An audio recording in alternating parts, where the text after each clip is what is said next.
depuis plus de 3 ans aujourd'hui, je reçois les sollicitations des amis, des camarades, des cadres académiques qui me disent: Duhamel, s'il te plaît, est-ce que tu peux m'aider à regarder ma lettre de motivation? Est-ce que tu peux m'aider à regarder mon CV?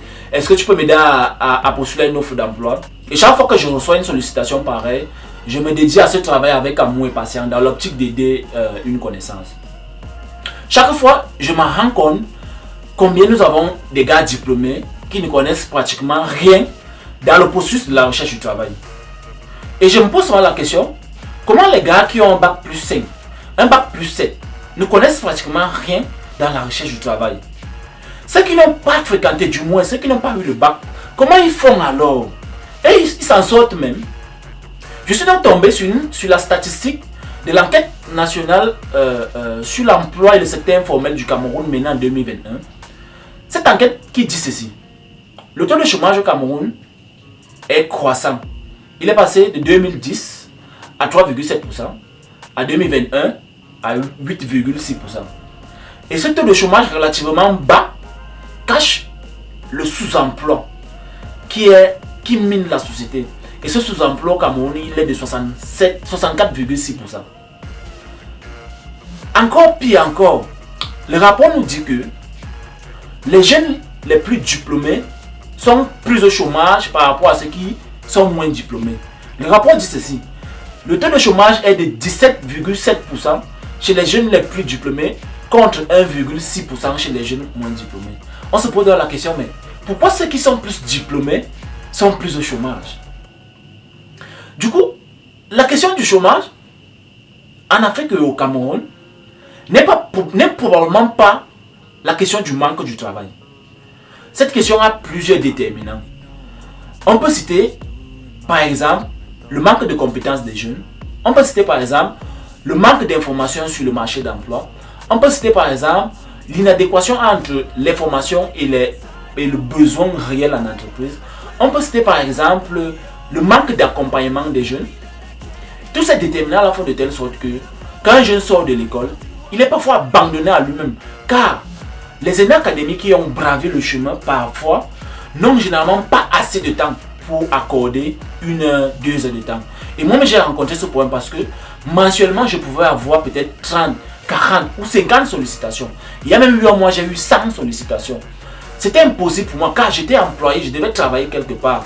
Donc je ne pouvais pas assurer et donner à chaque personne un rendu efficace qui lui permet d'avancer. Donc je me suis retrouvé soit à prendre plus de temps avant de répondre à une personne en fonction de la planification, soit à ne pas répondre à certains car la date était passée, soit à répondre et la réponse n'est pas assez efficace.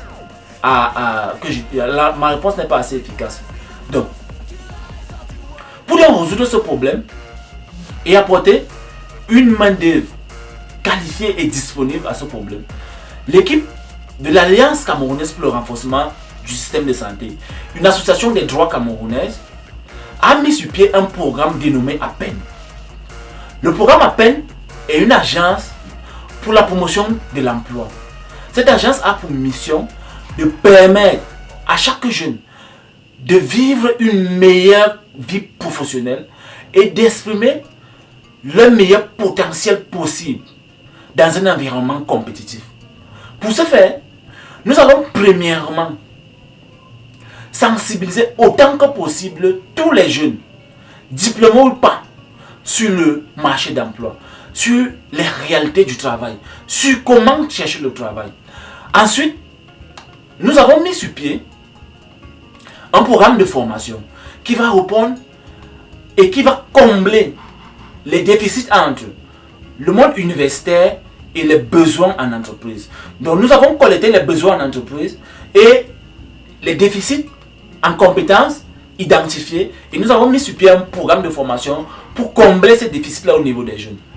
Par la suite aussi, nous allons capitaliser sur les innovations technologiques pour permettre à tout jeune du 21e siècle de pouvoir être full, de pouvoir exprimer son potentiel à tous les niveaux possibles.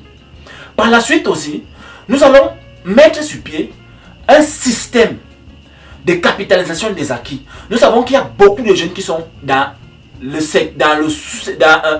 sous-emploi. Et ces jeunes-là ont des acquis, ils ont des compétences, ils ont développé un potentiel énorme. Donc nous allons mettre sur pied ce système de capitalisation des acquis pour vous permettre de canaliser cela pour espérer quitter d'un point A vers un point B où vous allez mieux vous exprimer. Pour finir, nous avons mis aussi sur pied un système de formation tropicalisé qui permet aux jeunes, que tu sois étudiant, que tu sois pendant la période de transition ou alors que tu aies déjà 1, 2, 3 ans d'expérience, de pouvoir continuer à développer tes compétences. C'est un système de formation en ligne, digitalisé. Tu n'as pas besoin de te déplacer pour avoir accès à ces formations. Donc, si tu veux être la première personne à bénéficier de ce programme, nous t'avons laissé dans la barre de description un formulaire où tu vas juste prendre 35 secondes pour remplir ce formulaire. Et une équipe dédiée, dynamique, disponible, va te contacter. Premièrement, pour faire le diagnostic de ta situation actuelle. Ensuite, pour faire un plan de travail dans l'optique de combler les gaps. Bien dans l'optique de combler tes manquements pour te permettre d'être compétitif sur le marché. Donc, pour le bien de la communauté et pour le bien des jeunes aujourd'hui, je vous invite à partager cette vidéo. Premièrement, elle peut aider beaucoup de personnes. Premièrement, elle peut permettre à quelqu'un de trouver une solution à un problème qu'il cherchait depuis. Et je vous remercie sincèrement d'avoir pris tout votre temps d'écouter cette vidéo jusqu'à la fin. C'était Francis Duhamel Nang Nang. À bientôt